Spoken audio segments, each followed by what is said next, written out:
नमस्कार शेतकरी मित्रांनो, जय सद्गुरू मित्रांनो. खरीप 2024 मध्ये सततच्या पावसामुळे खूप काही मोठं पीक नुकसान झालं होतं आणि अजूनही शेतकरी जे अनुदानापासून वंचित होते. आता धाराशिव जिल्ह्याचा जर विचार केला तर मोठा दिलासा आता शेतकऱ्यांना मिळतोय.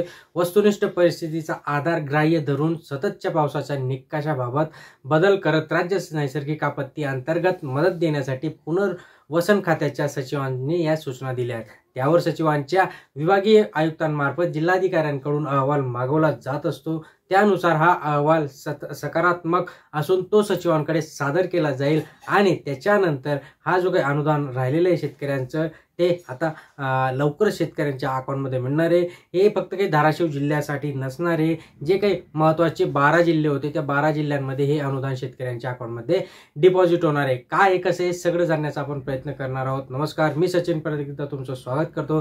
मित्रांनो, अजून चॅनलला सबस्क्राईब केलं नसेल सबस्क्राईब करून ठेवा, लाईक करा, जास्तीत जास्त शेअर करा, जे असेच महत्त्वपूर्ण अपडेट तुम्हाला मिळत असतात. बघा, 57 पैकी 33 महसूल मंडळांचा जर विचार केला तर ऑगस्ट आणि सप्टेंबर महिन्यामध्ये अतिवृष्टी झाली होती. त्यानुसार अतिवृष्टीमुळे बाधित असलेल्या नोंद झालेल्या मंडळातील 1,81,000 शेतकऱ्यांना राज्य सरकारने 221 कोटी रुपयांची मदत देखील जाहीर केली होती. परंतु याच कालावधीमध्ये धाराशिव, भूम, परांडा आणि तुळजापुरातील 24 महसूल मंडळांमध्ये मोठ्या प्रमाणात अतिवृष्टी झाली असताना प्रचलित निकषांबाबत अतिवृष्टीची नोंद झाली नव्हती व त्यामुळे शेतकऱ्यांचं खूप काही मोठं नुकसान देखील झालं होतं. अशा असताना मदतीपासून वंचित राहावे लागलेले असलेले जे काही शेतकरी आणि त्याच्यामध्ये काही मंडळांमध्ये सदोष पर्जन्यमाना अंतर्गत अतिवृष्टी असतानाही त्याची नोंद झाली नव्हती.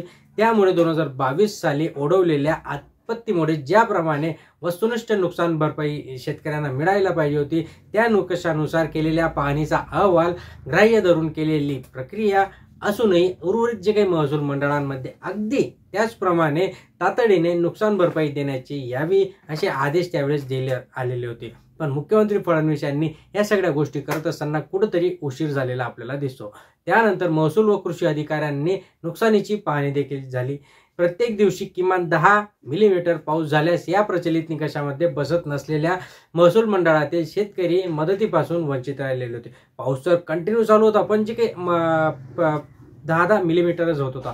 अशा शेतकऱ्यांना नुकसान भरपाई पोटी दिलासा देण्याबाबत मुख्यमंत्री देवेंद्र फडणवीस यांनी अहवाल सादर करण्याचे आता आदेश दिलेत आणि अहवाल ज्या पद्धतीने लवकर आता हा अहवाल सचिवांकडे जाईल त्या पद्धतीने जे काही राहिलेले अनुदान आहे ते एका खात्यामध्ये ट्रान्सफर करण्यात येईल आणि शेतकऱ्यांना त्याच्या अगेन्स्ट लवकरात लवकर ती मदत मिळणार असल्याचे इथे आपल्याला समजते मित्रांनो. सो हे एक आनंदाची बातमी शेतकऱ्यांसाठी. त्यामुळे लाईक करा, शेअर करा, सबस्क्राईब करा. धन्यवाद.